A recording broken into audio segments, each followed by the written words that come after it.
Here at the Patriarchy podcast, we've been effing on the blam blam as long as I can remember. Now, you don't know what that is? Well, join me today as I interview Army Chaplain B.J. Newman. We're going to get to the bottom of it as we build, fight, protect, and lead. This is the Patriarchy. Rise up, O men of God, have done with lesser. Rise up, O men of God, have done with lesser things. Give heart and mind, soul and strength, and serve the King of Kings. Lift high the cross of Christ, tread where His feet have trod. As brothers of the Son of Man, rise up, O men of God.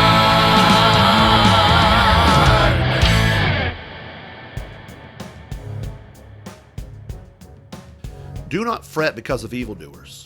Be not envious towards wrongdoers, for they will wither quickly like the grass, and fade like the green herb. Trust in the Lord and do good.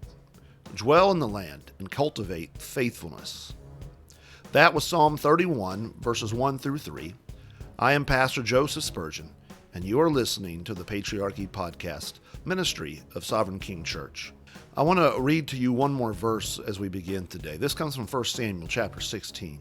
It's verse 1. It says, Now the Lord said to Samuel, How long will you grieve over Saul, since I have rejected him from being king over Israel? Fill your horn with oil and go. I will send you to Jesse the Bethlehemite, for I have selected a king for myself among his sons. Now, there's no real knowing how long it had been between this chapter and the previous chapter. The previous chapter, Saul had sinned against God. He had not killed the Amalekites all the way that he should, and God removed the kingdom away from Saul. And it was a great grief to Samuel to see Saul, this king of God's people, reject God, refuse to repent of his sins, make excuses, and to be himself rejected by God. And so it's been a few years since Samuel last interacted with Saul. And we know that they departed from each other at the end of the previous chapter, and they actually lived just 10 miles apart.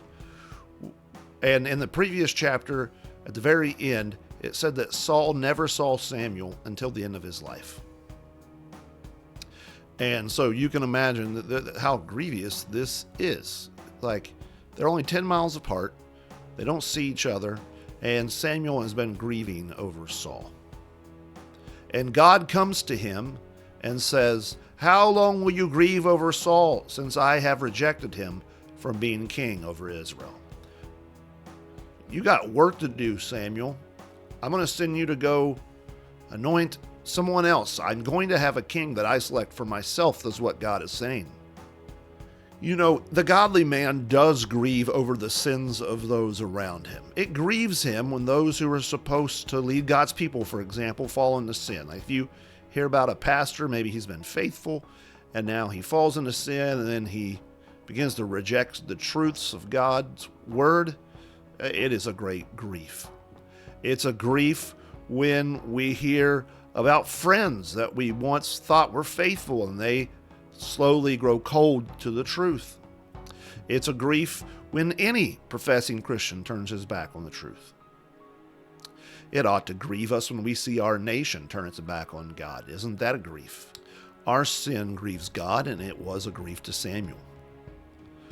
But, and there's always a but here, there's actually an inward amount of time to be spent grieving.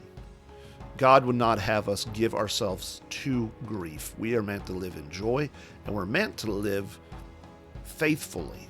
We're meant to live faithfully, even in places where there's a lot of wickedness. Samuel was not permitted to continue dwelling on regrets over the failure of Saul. God was in control. So it was time for him to do something else. Stop your grieving, God is saying. You've spent enough time on it already. I have work for you.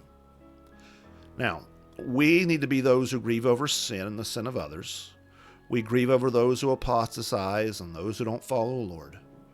Right? We look around at the parading of sodomy in our streets, the excusing of abortion. You know, even since Roe v. Wade has been overturned, which is a great thing, our nation keeps voting for itself to slaughter little children, even so-called red states, conservative places. It is a grief, right? It ought to make us angry, the way that feminism has captured the culture and that young men are harmed, and young women harmed by this. You know, I've been grieving for our country for a long time now. And I was thinking about this the other day. Probably at least 4 years deep grief since COVID and the 2020 election. Again, very disheartened to see how much the wicked seem to have thrived. The psalm writer said that when he looked around at the wicked, his foot almost slipped. He almost fell into their evil and thought, well, if they can get by with it and God's never going to do anything, well, and that's how tempting it is. It is tempting to just become so angry and bitter and criticism, groaning, mumbling. And if we're not careful, and if we're honest, that grief can prevent us from being faithfully engaged. It can lead us to withdrawal, thinking, well, if the whole world's going to hell, well, to hell with the world. At least I'm not corrupted. You know, the whole world's corrupted. Everybody else is. So I'm not going to trust anybody else, right? I can't even trust my fellow Christians. The only person I know I can trust 100% is myself. Maybe my family. This is foolish, right? The heart is deceitful and wicked. Who can understand it? Yet what happens is we grow bitter, we grow angry, and then maybe we give ourselves to just grumbling and complaining. And we start attacking even our brothers and sisters in the faith on areas where they disagree on different issues. And we always think everyone else is just not as pure as ourselves. We think too highly. Everyone else is irredeemably corrupt. But then we grow cold to everyone else around us, the people in our family, the people in our church, the people in our town, whatever ville that you live in. I live in Jeffersonville, Clarksville area, Louisville. Whatever ville you live in, you'll grow cold, right? You'll go to the store and you'll be out in public, but it's just something you have to do. There's no love for the people. Your interactions become purely transactional. You don't see people as people made in the image of God. It's just, let me get on with myself. But we are called to love others. We're called to make disciples. And how can we make disciples of Christ? And how can we even be disciples of Christ if our grief, our stress, our anger at the world leaves us without love for others? Right? We should care for those stumbling into sin. We should have pity on them and speak the gospel. We can do good to others. But we can be so bitter in our grief that we have no love, right? We see the homeless man down on the street. We see people stumbling into sin. It's going to destroy them. And here's what we end up thinking. Oh no, here's another person to come corrupting things for me. And we see this a lot online. Young men get very bitter, very angry. And I'm not saying that it's wrong to be angry at sin and these things, but the scripture teaches us that we can't live in that anger, that we have to be faithful. We've got work to do. And if you look around, it seems like there's work that can be done everywhere. And that's another thing this anger and bitterness does. It tempts us to be distracted from actual, genuine work, to spend all our time in petty arguments and debates online. So I have a friend named BJ Newman. He's a Army chaplain, and he has a lot of good posts that I keep seeing on social media that have been very encouraging during this time, encouraging me. And one of them was a reminder that we've got work to do and we've got to focus our energy, our attention, where it actually matters. Where it actually matters. And so I read this post of his last week, and it hit me. I don't know, it hit me in a fresh way. Not because any of the truths that he's saying are things I don't know about or hadn't already believed, but it was good to be reminded that we have work where we can be faithful and effective. And so rather than kind of just withdrawing and holding up in like a hillside bunker somewhere, or being someone that's running ragged everywhere, spreading themselves in places that doesn't really matter. Scripture says the fool has his eyes to the ends of the earth. And I think many young men, they spend all their time talking political issues and things that they have no influence over. Right? All their time is fighting and dividing over political issues or, and I'm not saying politics don't matter. Actually, they do quite a bit. But they're always dividing over these type of issues, and they're always debating the minutia of things that, well, even at the end of their debate, nothing has actually happened. But B.J. Newman's post is helpful. I want to read it to you, and then I'm going to invite him onto the show, and we're going to talk through this post and have him give us some more in-depth, and I think this will be helpful to you. This is what he says. One principle that guides my work in ministry is focusing my energy where I can have the strongest effect. I feel no impulse to spend too much time on issues where the spiritual return is minimal. This leads me to these basic convictions. Number one, family first. The impact I have on my family will be stronger and more lasting than anything else I do, period. Right? God has placed us in a family, and we ought to serve and be faithful there. Number two, local focus. When you have to look at people, live with them, see them at the grocery store, it's harder to create a mythical persona, but the influence is much stronger. I personally would add here, beginning with the church, your local connection with the people in your church is so important. That's where you're going to make a lasting impact. I liked what he said there about the store. You know, my family was all sick last week, so I had to keep making trips to the pharmacist, and we go to the pharmacy at a big box store. Anyways, while I was there, I think on the third trip, I go up, and the lady's like, I told her I needed to get a prescription for myself, and she said, I know your name, and she put it in. And I was like, it shook me a little bit in a good way of like, here is somebody that knows my name here in this community.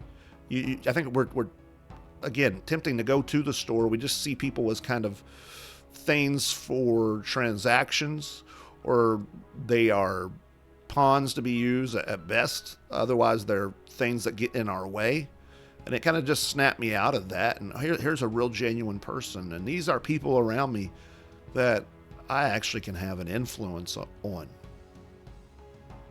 Number three, he says, institutions over popularity. Seeking popularity is a common human temptation, but building something that lasts well beyond your lifetime will do more for the kingdom of God than a large following that dissipates when you grow old or pass away. Number four, fight today's battles. I love reading old books and learning about history. It's crucial to understanding our world and why I believe what I believe. But this can become a way of avoiding what matters today. Instead, I spend my time teaching about what people are encountering in our world. And number five, fundamentals first. I would much rather help people build strong marriages and families or clean up their finances according to biblical principles than convince them of some of my views of some esoteric theological topic.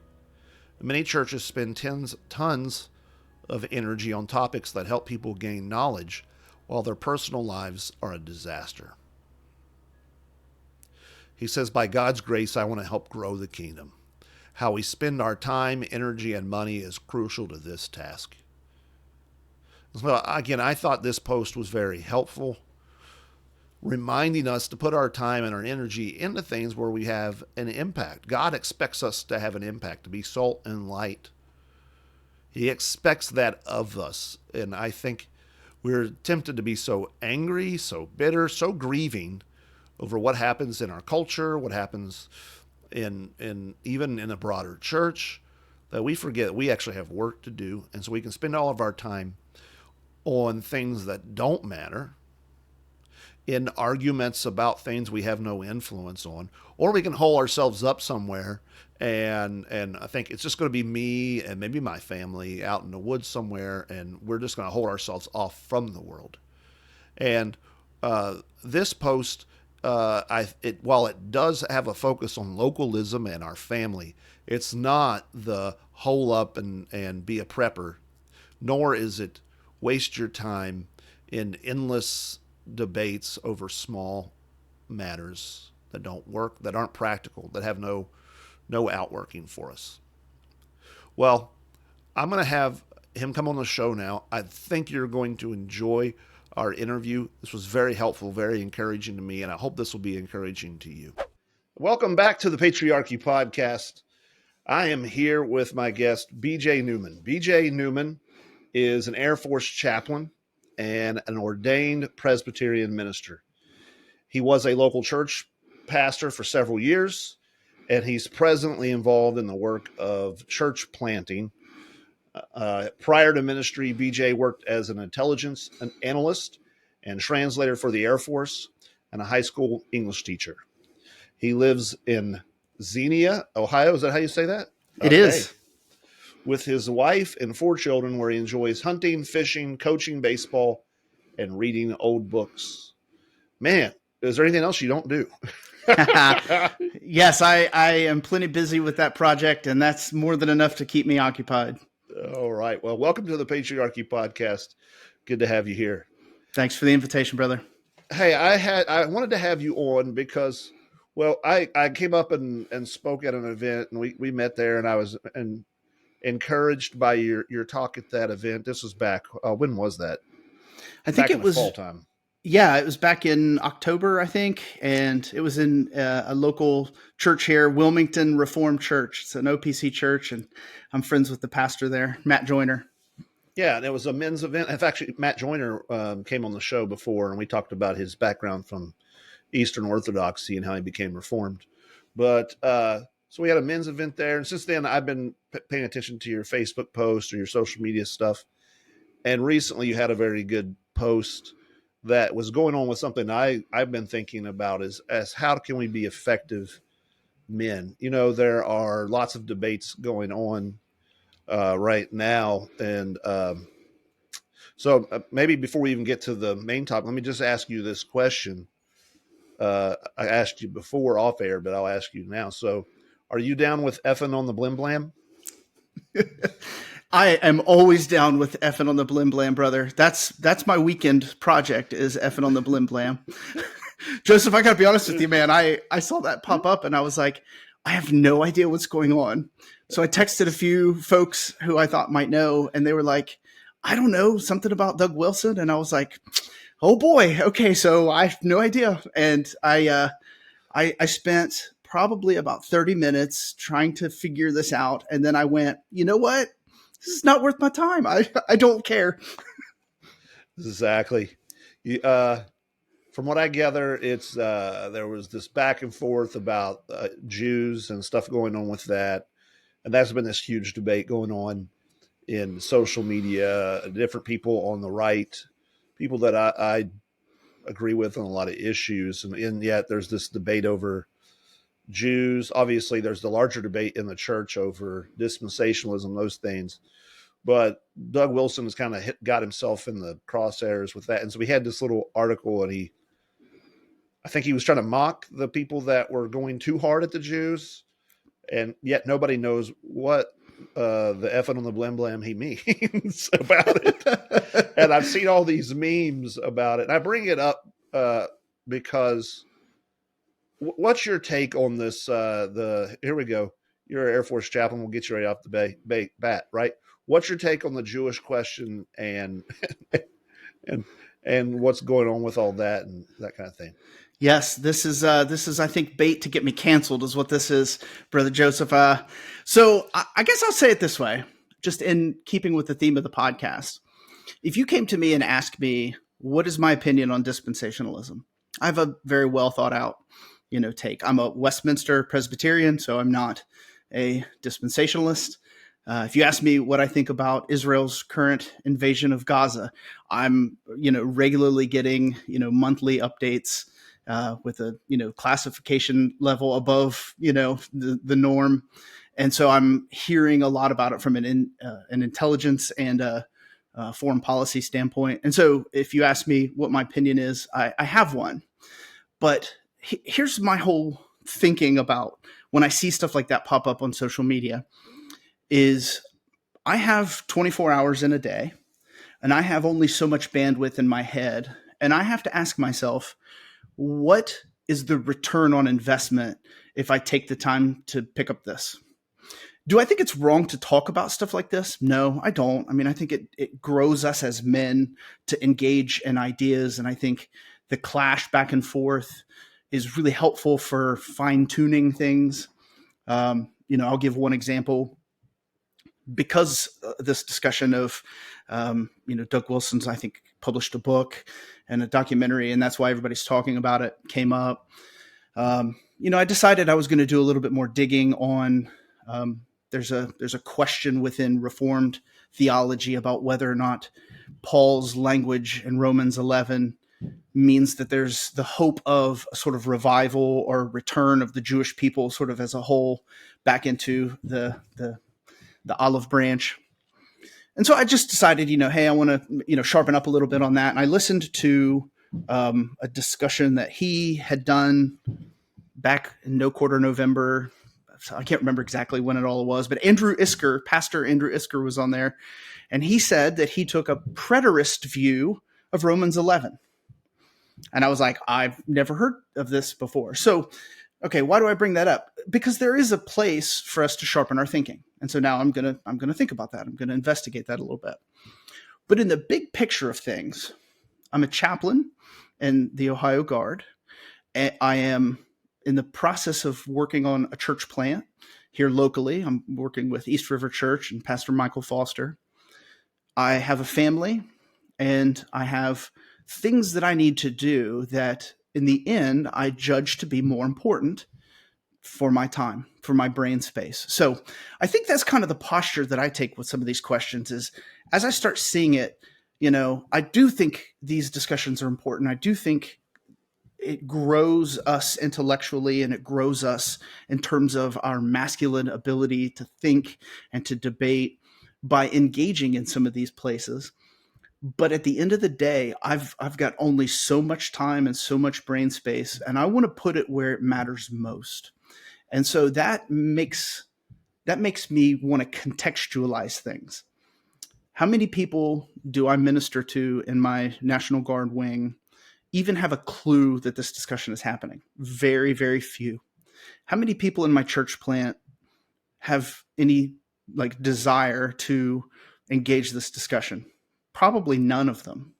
And so I have to ask myself, is it really worth my time? And more often than not, as I get older, maybe I'm just getting grumpier as I get older, my answer is no, I don't care much anymore.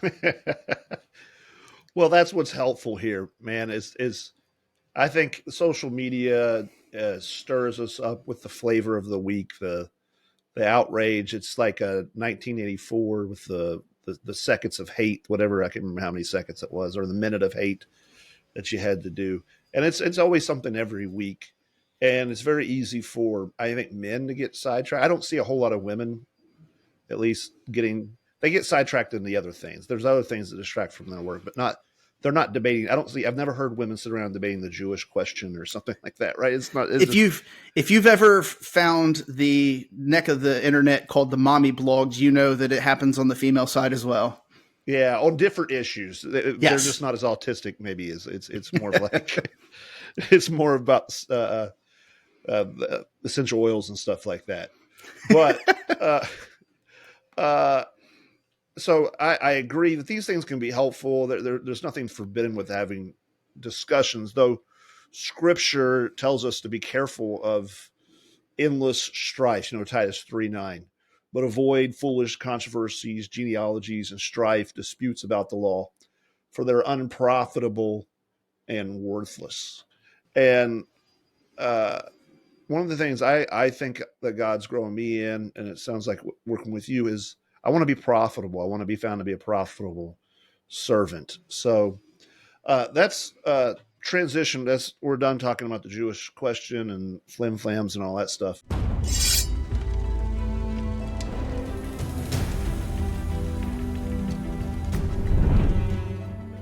Hello, I'm Pastor Joseph Spurgeon, and welcome to Sovereign King Church.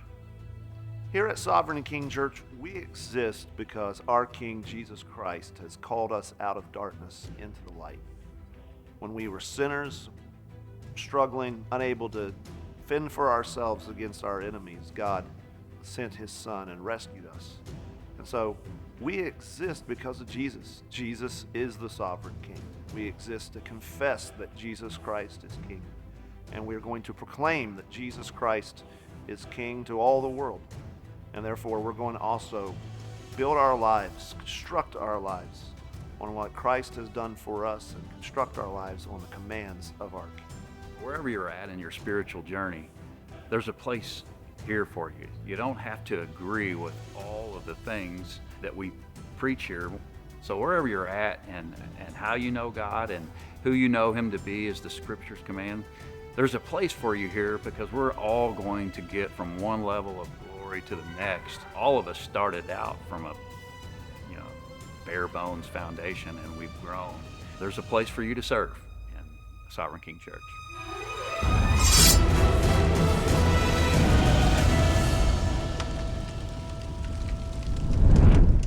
Your post really, I thought, condensed down very succinctly where it is good to be focused. Where can a man today be focused and actually make an impact? Because if we all agree around us, the world's going crazy here.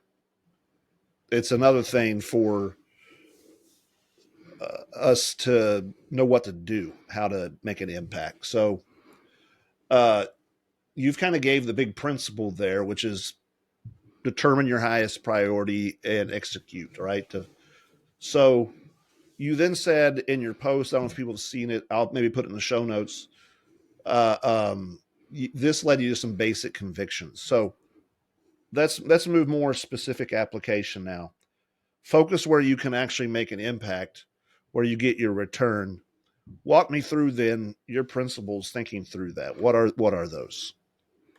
Sure. Yeah. So I think, so if folks want to just look it up, it's on Facebook. But I'll just walk through them first step. As I was looking at my priorities, I just decided, this took me about 14 seconds to think through, family is going to be first. And there's a couple reasons for this. One, I have to spend more time with these people, and I love them more than everybody else. And the fact of the matter is, this is just what I want to do. And it's a good and godly thing to do. And I just know that whenever you look at where your time is going to be spent, because you live with these people, because you provide for them, because you spend most of your waking life with them, these are the people that you're going to impact the most. But I think it goes a little bit deeper than just simply time. Time is one of the reasons we have this impact, but our family focus allows us to have a generational impact. Whenever I start thinking about my calling as a minister, both as a chaplain and as a local church pastor or church planter, one of the things that St. Paul says is that if a man can't lead his family, how can he possibly lead God's church? It's just a logical progression that says this is the proving ground for men who are going to be in leadership. And so I think one of the things that I just decided right out of the gate was I love these people more, and it's good and godly for me to love my family more. It is a prerequisite for me to be doing the kind of work that I'm doing. And so it makes perfect sense for me to spend my time and energy there. How can I possibly go and minister to my church knowing that my family is suffering or hurting? How can I claim to be a man of God if I know that my children are not being taught the faith. It's just a matter of simple priority. These guys in my home are the most important people to me, but they're also by design the people who are going to have the most impact into the future. And I just think to myself, I want to be like Jonathan Edwards. I don't know if you've ever seen this, brother, but it's all over the internet, so you can look it up. The list of accomplishments that Jonathan Edwards' descendants, I think down to like his great grandkids, is just incredible. It's just amazing. And one of the reasons he was able to do that, obviously there were personal factors, right? He was just a giant of an intellect and he worked like a maniac. But part of it was because he spent an hour every evening that he was home with his family, reading the Bible, praying with his family, teaching them. And I wanted to, in some ways, emulate that as just as a pattern in my life. And I decided when my first child was born that whatever may happen in his future, he is going to have me in his head singing the doxology, praying blessings over him, teaching him what to think about Israel and Gaza, as well as to believe in the Lord Jesus, to repent, to love his wife and his kids, and to understand the values that the Bible gives us. And I can't help but think of Genesis 17, where we see the covenantal promise given to Abraham. And what we find out in that passage is that this is the normative pattern for, what us Presbyterians like to call covenantal succession, what normal people say, passing the faith to the next generation looks like. And I just decided a long time ago that it would be a nightmare for me to be a successful military officer, to have a successful church, to be a well-known writer, and to have my wife hate me or my kids not want to talk to me. If I could choose to be an utter failure and outside of the house, but have a wife and kids who loved me till the day I die, that's victory as far as I'm concerned. Now, I don't think that I don't want that to happen. Obviously, I want to be a good father and a good husband, as well as a good pastor and a good chaplain. I want to be able to leave an inheritance to my children's children. But if I only had to pick one, you pick the one at home first, because the picture painted with Abraham is that the covenantal sign is given to the next generation because the expectation, the normative pattern is that the faith will go to the next generation. I remember having a conversation a while back, and I was just discussing, that whole process of moving the faith from one generation to the next. And the guy said something that stuck with me. He said, if Christians had never converted a single person outside of their family, but had kept their children, America would be a very different place. Right? Now, obviously, we share the gospel with our neighbors and everybody. But if we had simply just kept our kids, then the world would look very different. And we're failing in that regard. And so I thought to myself, where can I have the biggest impact in my own personal life? And I said, it has to start with my family. Yeah, absolutely. I mean, that's where God, the principle really is closeness to you is who you have an impact with. You can impact people that are further away, but you don't have the lasting close impact as you do as those close to you. And yet I think I'll just be honest, it's a temptation to want to reverse that.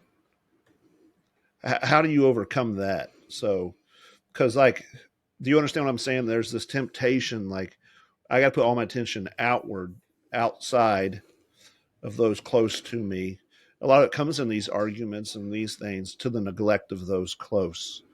Right? I remember it's kind of like, I think it was Chesterton that said that there's people that love people or mankind, but they don't love a single individual. Yeah, that's right. And that's what liberals do, but I think a lot of conservatives, we tend to do that as well. Right.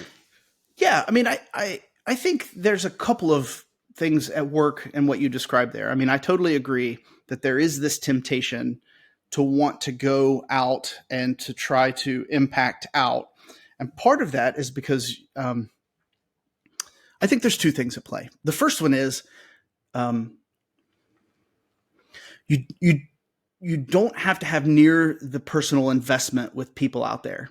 If you write a blog and send it into the void, you don't ever have to be with somebody who takes your advice and are suffering as a result. But if you're a local church pastor, or if you are at home and you are with your children, or you with your parishioner who's going through a crisis, right? Something terrible has happened. You don't have to see the tears of the people who read your blog on the other side of the world. And so it's harder. Being in person, being close to people is harder. I regularly like to remind people that, in my own opinion, the hardest commandment that we are given by God to keep is to love one another as Christ loved us. It's hard to do. It's hard to do because people on the other side of the world don't betray you. People on the other side of the world don't say rude things to you. People on the other side of the world, I mean, they might, but you can just ignore them, right? The reality is the nitty-gritty of day-to-day life is done face-to-face. And I mean, that really is a perfect transition point to the second thing that I said, which is you have to focus locally. And I think, I said there were two things at play. The first one was that it's hard locally. But the second thing that's going on is a lot of times people, they want to create this sort of mythical persona. Social media gives us the ability to create sort of a fictional person that we wish we were, that we're not in person, that we're not in real life, right? You never show the unflattering pictures on social media. You never put anything out there that is embarrassing. But when you are a pastor of a local church, they see you say dumb stuff. They see you trip when you're walking up to preach. They see you, right? Like whatever it might be. They see you do embarrassing things, and you kind of have to look at them and they go, I caught you, pastor, One of the things that sometimes happens to us Presbyterians who don't mind an alcoholic drink every once in a while is that we will buy a bottle of wine and get caught by somebody at Kroger. And we have to go, okay, And I think it's just that face-to-face interaction that we sometimes recoil from. But here's the thing that I always want to remind folks. Those are the people that you impact the most. Yes, I'm perfectly fine with people listening to sermons from Vodi Baucham and John Piper and these, R.C. Sproul. I mean, they're phenomenal preachers. And so by all means, go listen to them. But you will be shaped theologically, culturally, and intellectually far more by your local pastor who you listen to, 7,500 teachings a year, who is there to counsel you when things go wrong. And that's the people that you impact the most. That's the people you shape the most. One of the things that I'm really looking forward to in ministry is that moment where you marry a young couple, you baptize their young children, and then you marry that young child that you baptized. And you've just come full circle. And then when you finally do pass away and go to be with the Lord, that family impact is going to continue. And so it's in a sense part of God's natural design. When we were talking about family earlier, one of the sort of philosophical points that I try to remind people is here in the West, we've got this idea that the most basic piece of any culture is the individual. But biblically, that's not true. Biblically, it is the family. Our individual identity does not come together with a number of other individual identities to form a family. It is the family that then helps the individual identity emerge. I mean, think about it. Our family gives us our language, our last name, our genetics, our habits. The family is where the culture is built, and our individual identity comes out of that. And so it is part of God's natural design that we love the people that we are closest to, both in terms of family and in terms of community. But also, it's natural for us to be influenced by them. And I can't remember how long ago it was that I realized this, Joseph, but we influence them as well. And as I grow older and as I gain a little bit more influence and I gain a little bit more stature among the people that I live with, I recognize my influence is getting stronger, and I want to use that for godly purposes. I want to use that to make my community a little bit more of a God glorifying place. I was asked, a number of times by people, why are you doing a church plant, BJ? What is it that's motivating you to do a church plant? There's a whole host of answers to that question. But probably the one that drives me the most is that probably like 2 or 3 years after I got here, I was driving through town, and we have a couple of empty shops in, it looks like a typical old small town. It's got a couple of empty shops. We've got like a smoke shack. We've got like a pawn shop. We've got like a Dollar Tree that took over the old video store. And I just thought, this is what my kids are going to grow up in. This is what my kids are going to live in when they get older. And I want to do something to make it better. I want to do something to make it a more God glorifying place. And so I planted a flag and decided, you know what? Let's see if anybody else is with me. And it's been very encouraging, Joseph, to see that happen. But I think that this part of the reason that I'm driven by that is because it's just the way God has designed us to live. We influence people closest to us because we spend more time with them. I think about that whole like return on investment. Maybe I'll persuade somebody, of my opinion about Israel and Gaza on the internet. Maybe I will. But the reality is, I don't know how much that's going to change their life. But if I persuaded a young college sophomore that he really does need to step up and be, as your podcast says, a patriarch, to adopt the posture that says, I'm going to be a godly husband and father. I'm going to lead my family well, regardless of what the culture says. Man, we're starting to make an impact now, because that's not just going to impact him. That's going to impact his wife. That's going to impact his kids. It's going to impact his grandkids. And that's an effect that I would love to see happen. And, I think that this is one of the reasons that our enemies who advocate for feminism, who advocate for Marxism, who hate the Christian church, go after the family and go after local communities. They want us to be a bag of greasy BBs that all just hang out together. But when you build from the family up and the community out, and you start building these kinds of things, you become resilient in a way that statists and, the types of leftists that we're against don't want us to have, because then they can't control us. And I'll get off my platform on that point, but that's one of the reasons I focused so locally, because I realized, listen, man, I'm not going to change this. We're not going to turn the Titanic around at this point, but I can turn around Xenia, Ohio. Exactly. You can see everything Joe Biden's doing and all that stuff. You need to be informed and all that stuff. But if I can't influence my own family, my own church, like what influence I'm going to have on him or anything else. So, all right. So you said family first, then local focus. I'm assuming your church would fall under that. And then you said institutions over popularity. So what do you mean by that? What I primarily mean by that is we live in a day and age of social media influencers, and social media influencers, I'm not sure that you can come up with a less lasting way of influencing the world. As soon as pop culture just gets bored with you, you don't mean squat.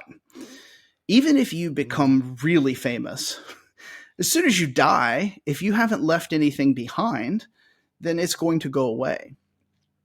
Whereas if you start building institutions, you create a legacy that will go well beyond your years. Sort of connecting it to the previous point, a lot of the focus on localism came out of the conferences that Pastor Foster put on in Batavia, the county before country. But one of the things that I love that he's doing is that he's not simply trying to build an online platform. In many ways, he has basically given up the conference circuit that he could pursue in order to build a local church and in order to build local planted churches in this area. he's focusing on institutions. And one of the reasons I decided to partner with him is because I think that's going to go way farther than anything any one man could do. And I don't have near the charisma of half the preachers that are on the internet these days. I don't pretend to have that kind of charisma. So I couldn't build a popular platform if I wanted to. But the fact of the matter is, if I begin to participate in institutions, that's where things will go really far.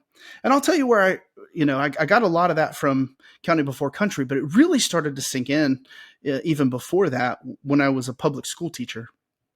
I was a public school teacher in Norfolk, Virginia. I was stationed down there with the Air Force.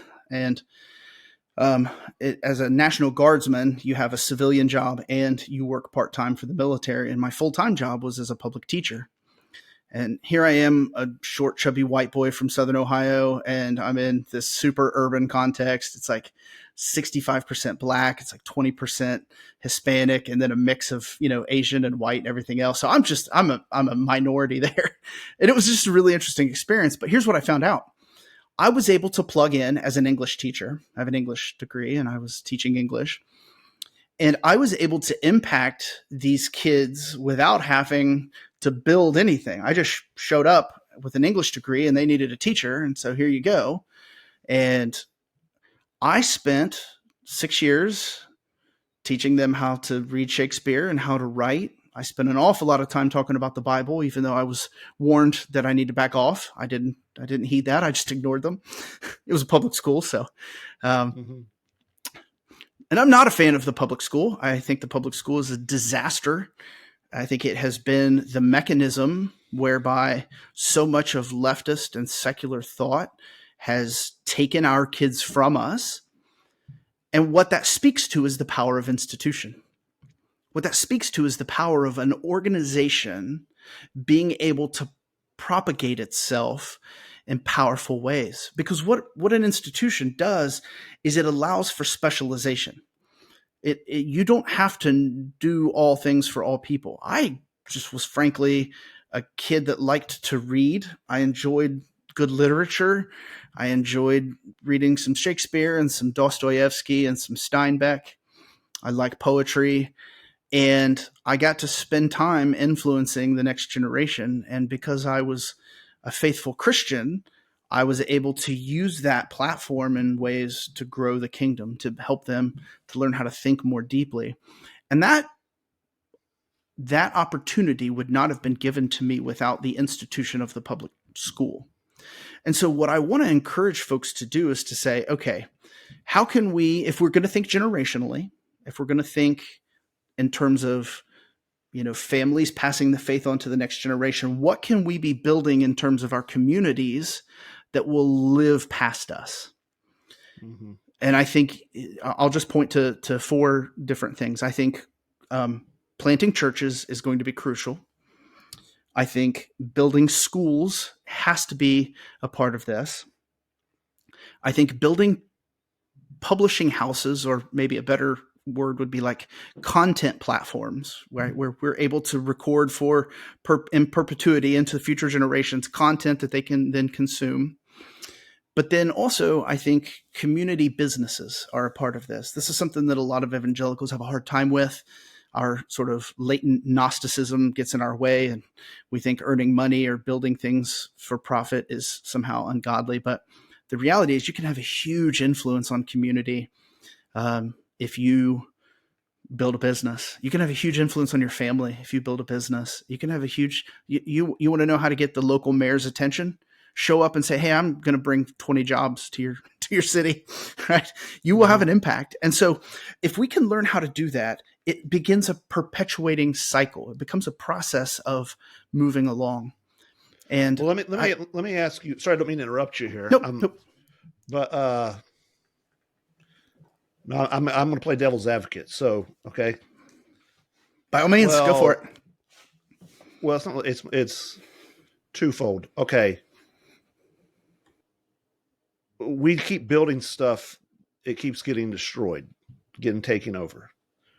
So I don't know if you've ever heard that argument, right? So how do we maintain institutions? That could be a whole podcast. 2, what about the guy he's not a church planner, he's not going to build an institution. He's not going to be the guy to start it. what instruction do you give him in regards to this principle? Because I agree with the principle. So I guess two questions you can run with. How do we, and I think they can be interrelated, which is why I bring them up, because there's starting institutions and then there's preserving them or serving them, giving yourself to building other stuff that other people have started up. So anyways, those are my questions. Take off with them if you can. Copy that. So the first question, I'm a Presbyterian, and our history is one of building awesome institutions and then handing them off to our enemies. Yep. We do. We hand them off to, I mean, we built Princeton, and now Princeton is destroying us in some ways. We built so much of American Christianity, and now American Christianity is turned on us. So listen, the observation is absolutely correct. But I would just say this. The institutions are only as good as the culture around them. And the culture around them is only as good as the families that build those cultures. So what's the solution? The bad news is it's going to take 50 years or 100 years. The good news is we have the answer. We teach young men to be godly patriarchs, to go have a herd of children, to make a bundle of money, to disciple our kids, to be faithful to the local church, and to go build businesses. And to follow into your second question, what if I'm not the leader? What if I'm not the church planter or the business starter? The fact of the matter is, just pure numbers in any institution, you're going to have a small number of leaders, and you're going to have a large number of participants. So I didn't start the public schools, but you know what I did? I went and became a teacher, and I worked very hard to do what I could to influence it in a godly way. Presently, I'm in the United States Air Force. There are many things you could say good about the United States Air Force, but is it a godly, God-fearing, Christ-honoring organization? Not even by a long shot. So what am I doing? I'm trying to be salt and light in a dark place. And it takes some shrewdness, because the current environment that we find ourselves in is we want to take godly salt and light and go get into ungodly organizations, or we want to go start afresh organizations that we can make godly. Now, a lot of folks will take the black pill route and say, well, you can go plant a church, but as soon as you die and hand it off, then somebody else is going to just go make it liberal. Maybe, but the reality is we have to do what's in front of us with the time that we're given. And I am convinced that if we can have a generation of young men who do lead their families well, that we will have less of a concern about that. It will always be a concern. I mean, you're in war. We're in a cultural, spiritual war. Welcome. You have to fight. That's just the reality of it. Get after it. So I understand the temptation to black pill, but one of the things that they teach us very clearly in the military is that, courageous men face down wickedness. They don't run from it. And that's what I want to challenge all of those who are tempted in that direction to do. Yes, it's a disaster out there. But here's what I always like to tell folks. Being a pastor, being a minister, being somebody who is trying to be godly salt and light is like being a roofer after a tornado. I mean, we got work everywhere. And you can either say, oh, this project is too big, or you can say, well, let's get started. And I'm just going to encourage y'all, get after it. Let's get moving. Yep. All right. Well, you had two more principles. If we can get through those somewhat quickly, I don't want to take all your time here, but this is very good. But fight today's battles. So you're family first, local focused, institutions over popularity, but fight today's battles. What do you mean? Talk about Roman Catholicism all the time and justification by faith, and is that what you mean? Maybe a better way to answer this is to start with what I don't mean. Okay. As pastors and ministers, it is our job to teach the whole counsel of the Word of God. As fathers, it is our job to pass the entirety of the faith to the degree that we are able onto our children. And so I don't want us to think that, oh, we can't talk about Roman Catholicism because it's not, the issue of the day, or we can't talk about, whatever it might be.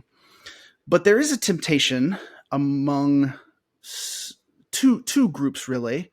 The first group is sort of the generic American evangelicals who are squishy, big Eva types, but also among really hardcore Reformed intellectual types, where we basically will hide behind various different topics in order to avoid talking about what potentially is going to cause a stir. And so, in the hardcore Reformed world, we run into this a lot where, we're talking about head coverings or the church calendar, or we're talking about various different things that, happened a long time ago. And I don't mean to suggest that we shouldn't ever talk about those things. They do matter, but they're not the issue that's being attacked today. And in Big Eva churches, what you end up running into is they run the opposite way, where it's like, well, we want to be relevant and we want to be practical and we want to be, and so all they ever talk about is like 6 ways to make your, family life better or whatever. And again, like, sure, we need to talk about family life. We need to talk about raising kids and marriage and, how to avoid anxiety and stuff like that. But the fact of the matter is, right now, what is stealing our next generation is questions about sexuality, questions about gender, questions about the big umbrella term is anthropology. What does it mean to be a human?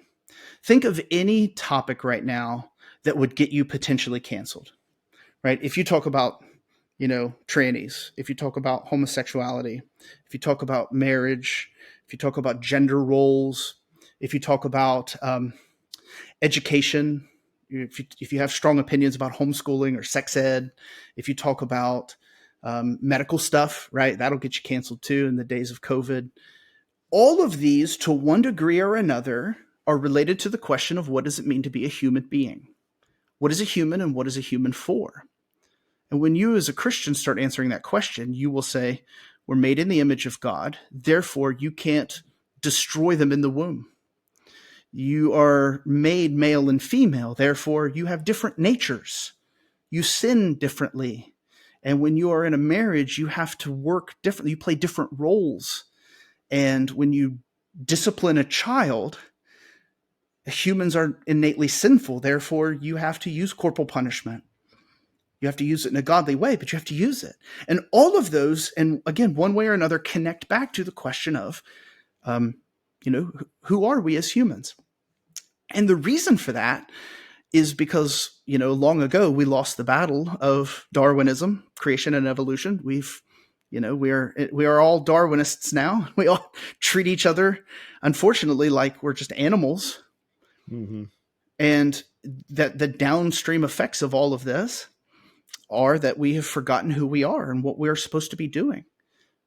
That's just the reality. This is the reason that socialism has been able to gain such a foothold in our culture is because people forgot that we were created to work, right? The idea here is we need to escape work and we just need to be able to lounge around at the expense of the government. And the reality is like, no, your life only has meaning if you're being productive and fruitful. You get up every day and go accomplish something. So that's what I'm talking about, is fighting today's battle is recognizing where the enemy is fighting the most.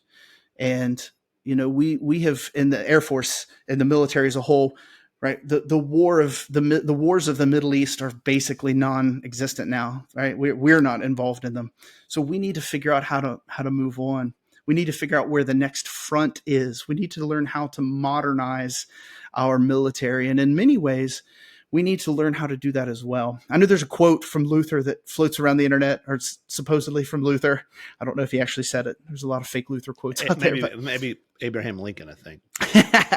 But the point he tried to say is, if you are faithful, I think the quote is something like, if you are faithful to the Christian faith at every point except that one that Satan is attacking, then you are not a faithful follower of Christ. And that's a paraphrase, of course, but and again, I don't think Luther said it. But the principle is correct. We need to be able to firm up where this thing is being attacked. And part of pastoral ministry is having enough cultural awareness to see where the attack is happening. Well, I think you can take this and run with it. Even I agree with everything you've said. These are the big principles, but then this principle applies locally. So as a pastor, when I preach, do I preach and confront the sins of the people in my congregation? Right. So that's fighting today's battles with the people there. You can take this same principle with your family. Are you willing to talk to and discuss the things your family's actually engaged in? Right. You've got to do these broader wars, I believe, about gender and all that stuff, sexuality, with your children all the time, I think. But specifically, do you engage the battle right in front of you? And that takes you have to see. Yeah. You have to see what you see. And we specialize in not seeing what we see. We specialize in, if I see this and I think it is what I think it is, that's work I don't want to do. So let me pretend like that doesn't exist and focus on the battles where they're not at, right? So I really appreciated fighting today's battles, but fighting the battles where they're at in front of you, to the specific people that God's given you. Amen. All right.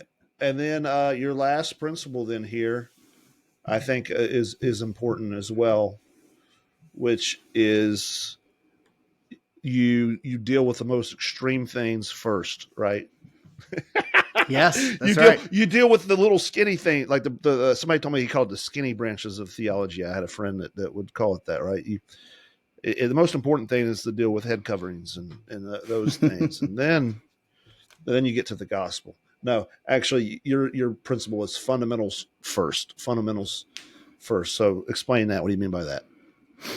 Yeah, I think your sort of closing comment on point 4 really is a perfect feeder into this, which is you have to deal with the most important things in front of you first. I remember really coming into my own in my faith during college, a little bit post college, and at the time I graduated college in 2003. I remember just seeing eschatology conferences all over the place. Now, I know that this was going on well before I discovered it, but the reality was, everybody had a prediction of when Jesus was coming. Y2K was a huge thing, in 99. And I remember reading some of this, and I remember thinking to myself, okay, cool. I hadn't developed an eschatology at that point, so I didn't know what I believed about it. But I kind of walked away thinking okay, what does that have to do with me? I kept feeling a little bit okay, why does this matter? And as I got into pastoral ministry, one of the other things that I began to notice is a very large gap between the types of conversations that happen online and the concerns that are raised online versus what I was seeing in my own local church. For instance, nobody came into my office and said, Pastor BJ, what do you think about the Jewish question? Now, listen, if your church is in Israel and you are dealing with Jews on a day-to-day basis, okay, fine. You're going to deal with that in a way that it's just not important to me, right? Because when people came into my office, they were saying, hey, my husband won't come home after work. He prefers to go drinking. My wife hasn't made love to me in, 6 months. My kids won't listen to me, and my teenager's looking at porn. These were the concerns that were front and center for me. And so what I realized is I do have a responsibility as a pastor to teach the whole counsel of God. But I also don't feel the need to persuade everybody about my view of the Nephilim. Right? If half my congregation in my previous call wouldn't even have known what that word meant. Is it wrong to write a book about the Nephilim? No. by all means, go listen to your podcast. Haunted Cosmos is awesome. So go listen to Yeah, it. it's cool. But the reality is day-to-day ministry life is much more gritty. If you've got somebody who's dealing with drug addiction or alcoholism or something like that, you're going to need to be able to speak to that issue. One of the reasons I love being a chaplain is it keeps me a little bit more grounded. It keeps me out of the Reformed echo chamber a little bit. I'm a Reformed guy. I love the Reformed world. They're my people. But man, they have a habit of being able to get lost in the weeds about things when day-to-day ministry life is shouting at them for much more important things. And so what do I mean by fundamentals first? If you have a congregation that doesn't understand basic soteriology, teach them how to understand their relationship with Christ.